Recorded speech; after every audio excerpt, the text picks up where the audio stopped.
I'm so nervous. Okay. You've got this. I feel like I'm talking to myself. I am. Okay, I'm just gonna do it. I'm gonna do it. Gonna do it. Hey guys, so welcome to my channel. Seeing as this is my first real video, I guess I'd kind of do one that's a little bit about me and my background, where I'm from, when I moved to London, how I sort of got into entrepreneurship in the first place. I was born in Chesterfield, which is a small city up in the Midlands next to Sheffield, which you might have heard of. My mum is originally from Catalonia in Spain, so I kind of spent a lot of time in Spain and in the UK growing up, in between school and stuff like that.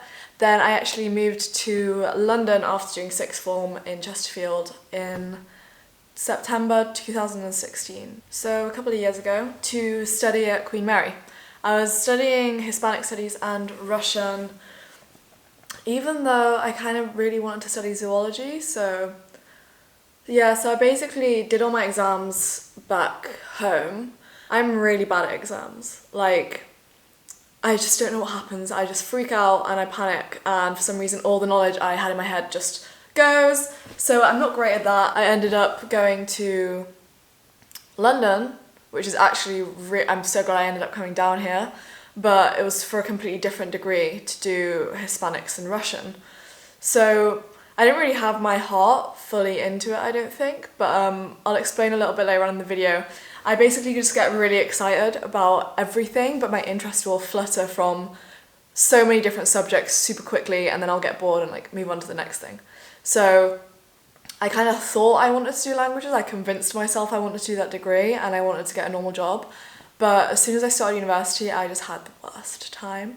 I was there for about a year and a little bit because I had to do ab initio Russian because I'd never studied it before.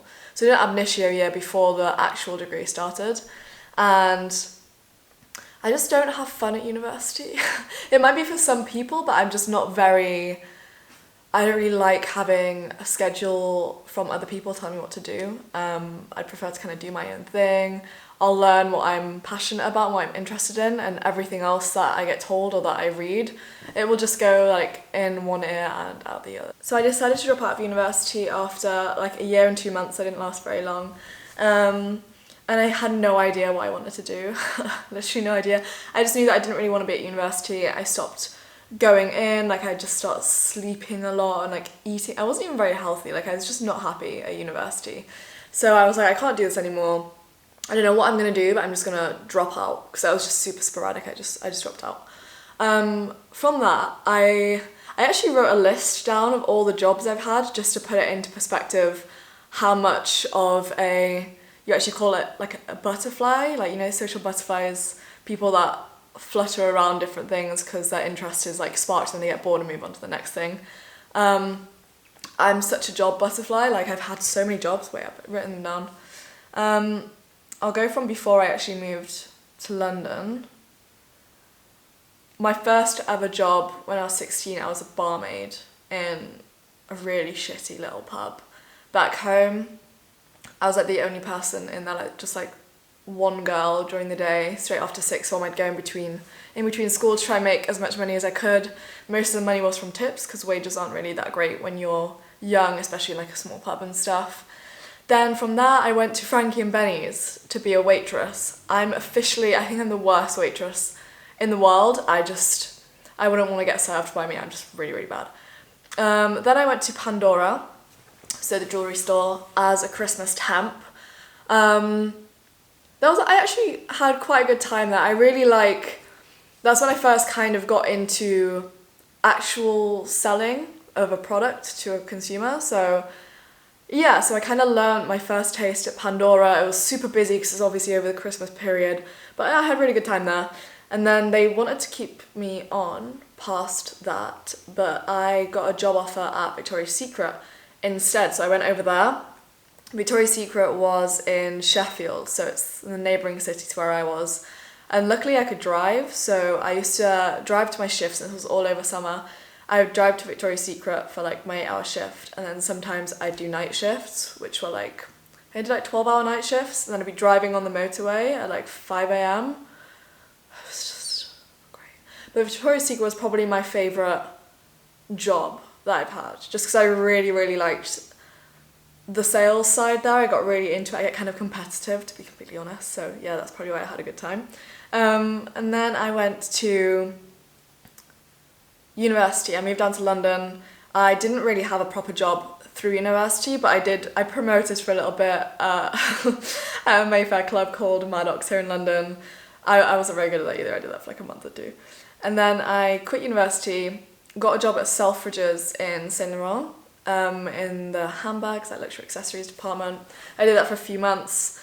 Sorry, this is taking me so long. Then I quit that and went to MLM, which was probably the hardest job I've ever had in my life. I'll probably do another video on this just because it's going to take me hours if I go into it too much. But it's basically multi-level marketing, so it was direct sales, business to business, not residential, which would be door to door of people's houses.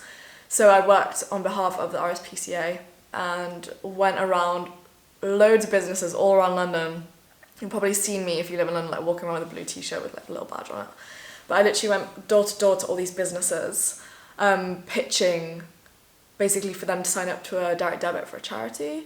Probably the hardest thing I've ever done in my life. You have to build so much resilience, but I think that toughened up my personality a lot. Like, I don't regret it at all. Next one is Keller Williams. So I actually had a friend who was a consultant for Keller Williams, a property consultant, and I was kind of talking to him. I was like, look, I have no idea what I want to do. I've been through all these jobs thinking that I'm going to enjoy them, and then I just get bored and I don't know what I want, but I kind of want to, I like people, I want to talk to people, I want to make friends. What should I do? Like something salesy. He basically set me up an interview with the COO of one of the market centres here in London. It was in Mayfair on Berkeley Street. And we had an interview and I spoke to him about it, and he was like, yeah, they basically said that they'd take me on as a property consultant. I did like it. I learnt a lot, but whilst I was there, this was the first kind of start of how I got into social media marketing. A lot of consultants there, so they all kind of work independently, and then they use the Keller Williams model, if that makes sense. So all these individual consultants, they have to do their own marketing, but they use the Keller Williams like logos and materials, or they might have their own estate agents. They might have their own company names. So like all of these people, they all had one problem in common, and that was knowing how to market correctly. And that's not like, so many business owners don't know how to do it properly for their company. They end up just spending money and wasting it on the wrong areas for what they should be doing for them at that stage. So I kind of, basically I pitched the COO. I asked him for a meeting, and I suggested the idea that we could maybe basically put all of their training into an online program, which would basically sort of automate the onboarding process of new consultants and make it so much more time efficient. It would just be more streamlined, and then the COOs and the MDs wouldn't have to go and do the training one-on-one for each person that got onboarded and accepted onto Keller Williams. So I kind of pitched that to him, and he said it sounded really cool. But the one thing is that it would have taken quite a lot of time, because if you know any estate agents, they are very busy a lot of the time. If I was going to ask them to sit down in front of a camera for hours to do online training recordings, they're probably not going to be able to do it within a couple of weeks. It's going to take quite a while. And I had no income at this point. I was kind of broke. So since MLM, like, that was fully commission based, and you basically just make your commissions and that's it. So some days you'd come back with minus money because you'd have to get the tube somewhere, like to a random part of London, or you would have made like £400-500 from signing a few people up to the charity.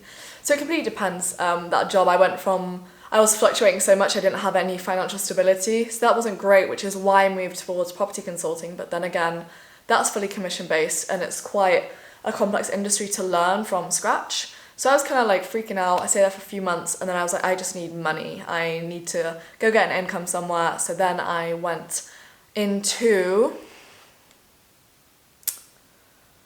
social media marketing.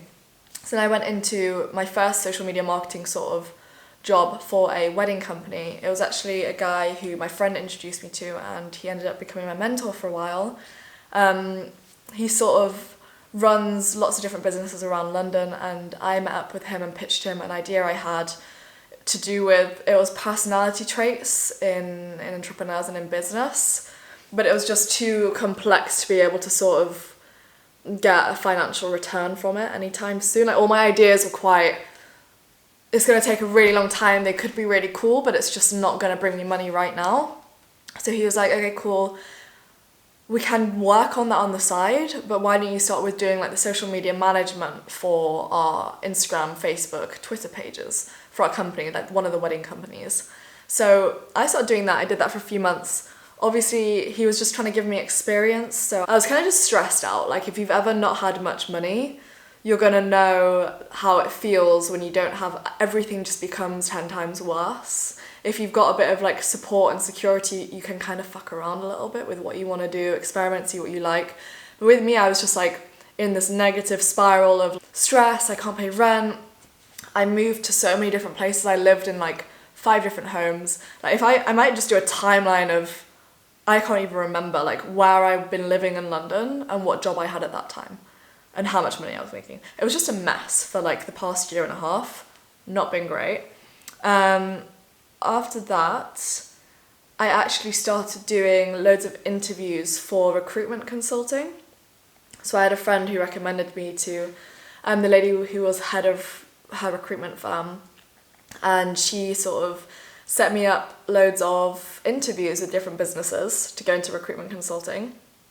And so I went into financial services, and I had interviews with like 4 companies. The whole process took like maybe a month to 2 months to get through all the different interviews. I finally chose 2 companies, and I accepted one job offer in Mayfair, which I then went on to call and decline just before the first day, which sounds ridiculous because it would have been, if I had done well, it would have been maybe around 60k for my first year. So that's a really good job to get. And I just had this feeling, I was like, you know what, I want to be an entrepreneur.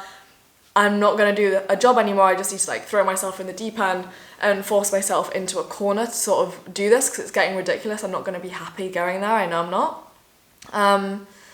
Yeah, so that's actually kind of the start of where it happened. Sorry, that took me so long to go through. That's kind of how it all started. But from that point, I was just like, I've been going around all these different jobs. What is the reason for this? And I actually only realised properly about a month ago why I'd done that, because it just looks so ridiculous to the outside person. They're just like, why can you not pick one thing and stay in one place? And I was like, I don't know, like I'm going crazy, like help me, I don't know what I really want to do in life. But I mean, a lot of people might actually be able to relate to this, whether you've realised this is a reason or not, but it's actually just because I was searching for some form of validation because I didn't know what I actually wanted to do. So it was due to the fact that I had no idea where I really wanted to go in life, like what I wanted to do. So I just started getting loads of jobs. I'd get good at them to get the validation and feel good about myself, be like I'm successful in this job, I can do it. And then I'd leave and go on to the next one. So I was just in this cycle of self-validation through getting different jobs, doing interviews, like quitting before I started. Like it was just ridiculous, it was crazy. And you don't really get anywhere from that. So I basically just spent all this time going in circles thinking I wanted to do all these different jobs when in fact I didn't really care about any of them. I actually wanted to build my own business and teach other people what I'd learned along the way. So I don't know, I guess it just took me a lot longer, but if you're watching this and you're doing the same as what I was, you need to like sit yourself down and come up with the true reason as to why you can't settle with one thing, why you're not actually pursuing what you do really want to do. And it isn't going to come overnight, it's something that does take quite a while. And still now, like whenever I meditate or if I do my visualizations or if I'm just have time with myself, I'll just have all these new things that come to me where I'm like, I had no idea that's why I did what I did. Like, it's just crazy. But like looking over the past few years, I've literally procrastinated so much since dropping out of university by applying for all these different jobs that I thought I wanted, I just had no idea. My mind was everywhere. I did not know a thing. But yeah, so like from that I met my boyfriend, my current boyfriend now, and he was in the social media marketing sphere. I didn't really understand the full depth. Obviously I was already doing the social media management for another company, for the wedding company, but I didn't know that it was possible to sort of build an agency with no experience and stuff like that. Like through what he teaches and how he sort of helped me along the way, I was like, okay, I need to believe in myself a little bit more and know that there is a path that I can follow and actually start making my own money and running my own business. Like it's possible. So yeah, from that point I've basically it's mainly been a self-development journey.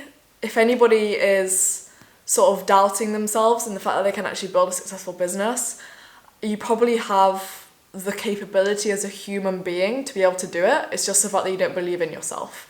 That's the biggest thing that holds people back, it's just you not thinking that you can do it. It's not anything else. I blamed so many other things. I'd be like, oh no, but I'm too tired, or I'm not good with words, or you'd start picking all these little things that aren't really that relevant and use it as a reason as to why you can't succeed. And it's so self-destructive, and it's such a negative loop to get back into, where you just end up talking yourself down instead of up. Yeah, I think that's I don't know if I've been clear enough and concise, because I feel like that story is so all over the place. If you think that you want to sort of understand or know more about a certain aspect and how to deal with it, then just comment below and let me know, or send me a DM on Instagram.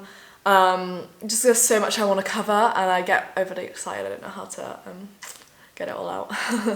But yeah, thank you for watching. I hope it all kind of made sense. If you have any questions, again, just ask me below or message me on Instagram or LinkedIn or Facebook, however you want to reach me.